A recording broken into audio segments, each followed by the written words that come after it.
Dan pemerintah pemirsa tengah mencari jalan keluar untuk mendorong permintaan listrik di tengah pandemi COVID-19. Hal ini seiring terjadinya kelebihan suplai listrik nasional akibat pandemi COVID-19 yang berdampak pada kekurangan kebutuhan listrik. Kementerian Energi dan Sumber Daya Mineral saat ini tengah melakukan pemetaan terhadap sejumlah cara untuk mendorong peningkatan permintaan listrik di tengah pandemi COVID-19. Langkah ini guna mengoptimalkan adanya kelebihan pasokan listrik akibat pandemi COVID-19 yang berdampak kepada pengurangan kebutuhan listrik di masyarakat. Surplus listrik nasional bahkan diperkirakan mencapai 16.000 megawatt sehingga dikhawatirkan akan mengganggu rencana strategis pemerintah dalam membangun proyek pembangkit listrik 35.000 megawatt.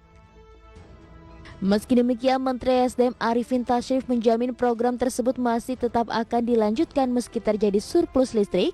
Pihaknya telah melakukan renegosiasi sejumlah proyek pembangunan pembangkit listrik 35.000 megawatt yang menjadi program prioritas Presiden Jokowi. Sejumlah cara pun akan dilakukan oleh Kementerian SDM, diantaranya meningkatkan penggunaan kendaraan bermotor listrik berbasis baterai, serta beberapa program lain yang mendorong pengguna listrik lebih banyak di tengah pandemi COVID-19 ini. Upaya-upaya kita yang lain adalah mencoba meng-create demand. Ya. Nah, tadi saya sampaikan, kita mendorong kendaraan bermotor berbasis motor listrik berbasis baterai KBLBB, ya. Nah, kapan kendaraan roda 4, roda 2, ya, ini bisa kita tingkatkan pemakaiannya. Kemudian juga memanfaatkan kompor listrik, ya, pemanfaatan kompor listrik.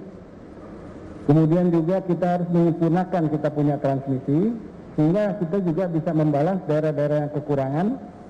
Ya, daerah-daerah yang kekurangan itu bisa kita supply dengan listrik yang ada. Kementerian SDM juga mendorong penggunaan kompor listrik lebih banyak oleh masyarakat dan mengoptimalkan transmisi yang ada untuk memberikan suplesi ke daerah-daerah yang masih kekurangan listrik. Dari Jakarta, Muhammad Tolga, IDX Channel.